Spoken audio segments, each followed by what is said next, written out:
ഇത് നമ്മള് ചന്തയിൽ ചെന്നേക്ക് ചന്തയില് പോത്തെടുക്കാൻ വേണ്ടി പോയതാ. നമ്മൾ തുണക്കാരന് പോത്തെടുക്കാൻ വേണ്ടി പോയേക്ക് ചെറിയൊരു കുട്ടിനെ കണ്ട. അപ്പൊ അതിനെ മേടിച്ചാണ്.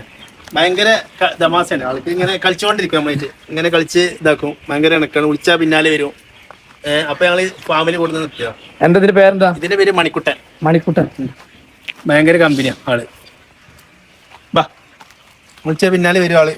ബാ മണിക്കുട്ടൻ ബാ.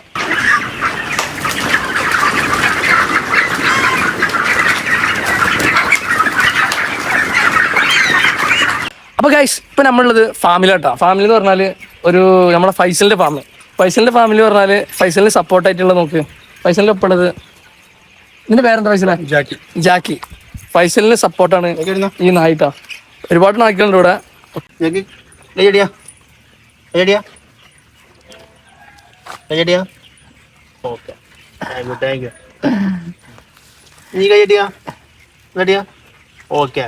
Good boy.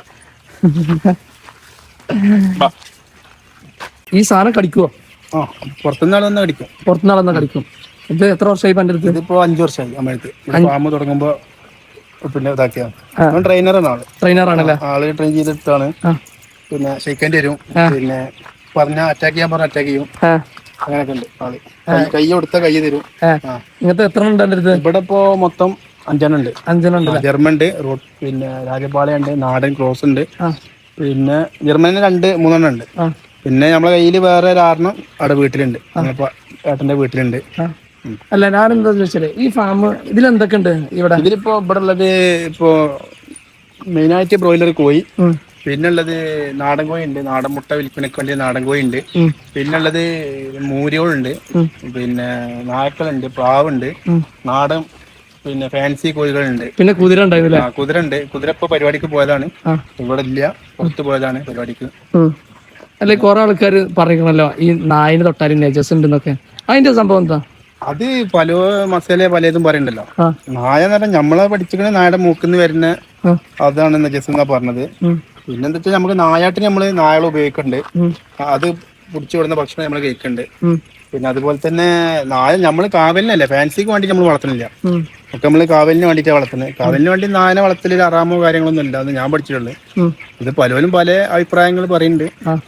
ഇതിപ്പോ എത്ര വർഷമായി ഫാമില്? ഞാൻ 5 വർഷമായി തുടങ്ങിയിട്ട്. 5 വർഷമായി. 5 വർഷം കൊണ്ട് ഇപ്പൊ ഇവിടെ എത്ര കോഴികളുണ്ടാവും ടോട്ടൽ? ടോട്ടല് 15,000 കോഴികൾ. പിന്നെ കോഴിയല്ലാതെ വേറെ പരിപാടി? കോഴിയില്ലാതെ മൂരിയോട് തോത്ത് ഉണ്ട്, മൂരിയോളുണ്ട്. പിന്നെ കുതിര ഉണ്ട്, നായക്കളുണ്ട്, അതേമാതിരി പിന്നെ പ്രാവുണ്ട്, നാടൻ കോഴി, ഫാൻസി കോഴി, അങ്ങനത്തെ ഐറ്റംസ്. ഇത് നമ്മളെങ്ങനെ ഈ സ്ഥലം എങ്ങനെ റെന്റാ? സ്ഥലം ഇതിന്റെ നമ്മൾ പറഞ്ഞ ഒറിജിനൽ ഇതിന്റെ ഒരാളുണ്ട്. മൂപ്പരാണ് സ്ഥലത്തിന്റെ ഓണർ അല്ലേ? അപ്പൊ ഇതിലെങ്ങനെ പാർട്ണർ, വർക്കിംഗ് പാർട്ണർ എങ്ങനെയാ? നമ്മള് വർക്കിംഗ് പാർട്ണറായിട്ടാണ്. ആയിട്ടില്ല. ഇവിടെ നാടൻ കോഴികളുണ്ട്. ഇപ്പൊ നാടൻ കോഴികള് പിന്നെ നാടൻ മുട്ടകളൊക്കെ നമ്മള് വിൽക്കാൻ വേണ്ടിയിട്ടുണ്ട്. ആവശ്യക്കാരുണ്ട്. കരിങ്കോഴിയോ? ഇല്ല, ഇത് നാടല്ല, ഒറിജിനൽ നാടൻ കോഴികളാണ്. ഇത് മുട്ടക്ക് വേണ്ടിയിട്ട് ഉപയോഗിക്കണം. നമ്മൾ നാടൻ മുട്ടക്ക് വേണ്ടിയിട്ട് ഉപയോഗിക്കണം.